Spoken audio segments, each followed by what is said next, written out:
Saudara, apakah dengan menahan imbang Palestina jadi modal berharga timnas lawan Argentina? Kita bahas hal ini bersama dengan koordinator Save Our Soccer, Akmal Marhali. Bung Akmal, selamat petang. Terima kasih sudah bersama kami. Selamat petang, Lilu. Salam sepak bola. Salam sepak bola. Jadi kalau melihat permainan semalam, apa analisa Anda? Gimana melihatnya? Ya, yang pertama kita melihat bahwa ada perbaikan penampilan tim nasional ya. Untuk rasa percaya dirinya ada, walaupun lawan yang dihadapi ini peringkat 93 dunia. Kalau bicara digit misalnya kita tertinggal 56 digit, kita 149 dunia. Tapi kita mampu mengimbangi permainan dari Palestina. Walaupun kalau secara permainan sejatinya Palestina tidak tampil seperti apa yang biasa mereka tampilkan dalam Tidak tampil maksimal, gitu. tidak tampil maksimal karena di pertandingan sebelumnya mereka ini termasuk tim yang tidak terkalahkan dalam setahun terakhir. Menang 1-0 lawan Mongolia, menang 5-0 lawan Yaman, menang 4-0 lawan Filipina, terakhir menang 2-1 lawan Bahrain.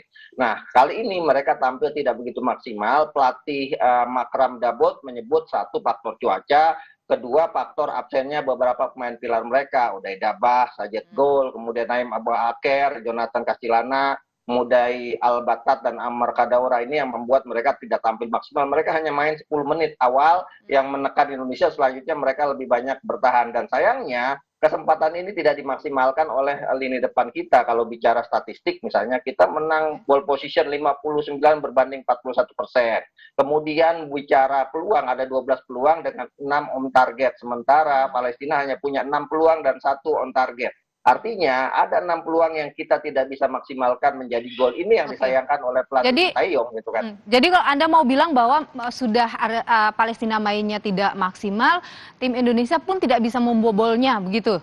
Betul, betul. Dan ini Oke, kekurangan yang harus dibenahi Sintayong untuk menghadapi partai besar melawan Argentina ke depan pada 19 Juni oke. 2023. Masalah klasik sepak bola kita saat ini adalah tidak punya pemain yang mampu mencetak gol dan tidak punya striker tajam. Ini imbas dari kompetisi kita di kompetisi domestik, di mana dominasi striker asing lebih menjadi kekuatan utama klub-klub sepak bola kita. Sehingga kemudian ujian buat striker lokal ini amat sangat terbatas. Ada striker lokal yang sedang tajam, yang merupakan top scorer musim lalu untuk striker lokal dengan 10 gol, Ramadan Sananta, dan juga top scorer SEA Games dengan 5 gol, tapi tidak dibawa oleh Oke, Sintayong. Sintayong oke, mengandalkan Dimas Derajat dan oke. juga Dendi Sulistiawan. Ada 2 peluang tapi tidak bisa dimaksimalkan menjadi gol. Ini yang disesalkan oleh Sintayong. Sintayong bilang harusnya Indonesia bisa menang 2-3 gol melawan Palestina semalam. Tapi kalau misalnya kita lihat permainan mental dari pemain tadi malam itu, menurut Anda bisa jadi modal kah untuk kemudian nanti akan melawan Argentina?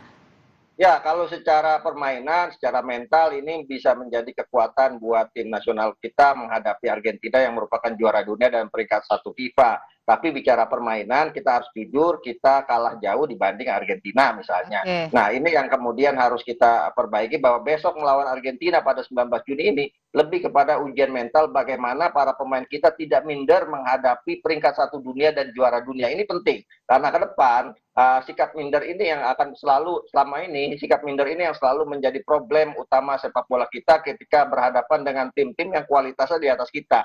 Nah, kalau kita kemudian tidak ada rasa minder, penuh percaya diri dan yakin dengan kemampuan yang kita miliki, siapapun lawan yang dihadapi pasti akan bisa dilawan dengan kemampuan terbaik atau Oke. 100% kemampuan para pemain kita. Nah, ini yang menjadi PR ke depan. Sintayong harus bisa meyakinkan para pemain mereka bahwa partai melawan Argentina lebih berat daripada partai melawan Palestina, karena itu harus mengeluarkan lebih banyak kemampuan terbaik di partai nanti melawan Argentina. Oke, menurut Anda perlu ada yang rotasi pemain begitu misalnya untuk menguatkan nanti pemain Indonesia, permainan Ya, Indonesia? saya pikir ada beberapa pemain yang tidak dimainkan Sintayong ya, termasuk kiper Hernando Ari misalnya, termasuk Jordi Amat, yang tidak dimainkan Stefano Lillipali. Saya pikir itu pemain-pemain yang disimpan untuk menghadapi lawan Argentina nantinya.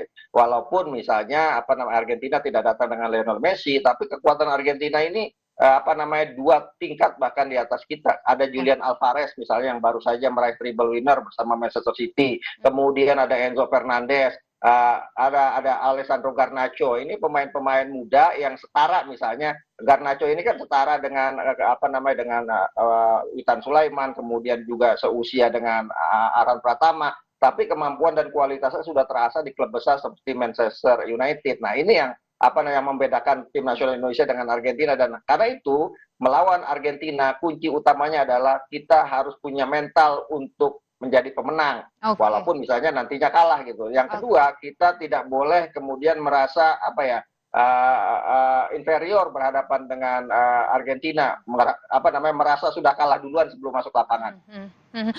Bu Akmal, kan ada rumor juga dengan rumor tidak hadirnya Messi begitu, Argentina mungkin akan menurunkan pemain lapis keduanya, begitu. Menurut Anda bagaimana kekuatan lapis kedua Argentina?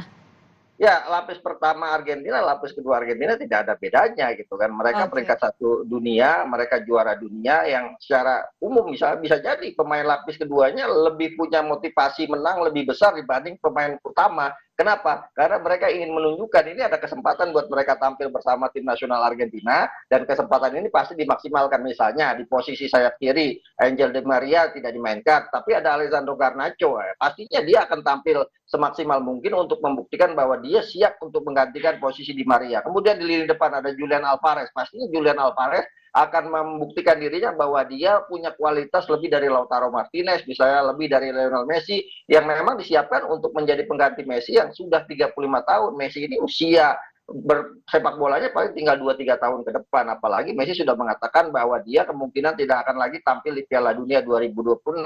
Artinya Julian Alvarez, Garnacho ini akan menjadi pemain yang akan menggantikan atau regenerasi dari Messi dan Di Maria. Nah, kesempatan ini akan dimaksimalkan melawan Indonesia. Jadi walaupun Argentina memainkan tim pelapis, justru kemampuan Argentina akan 2 kali lipat dibandingkan dia memainkan tim utamanya, karena ada motivasi besar untuk Baik.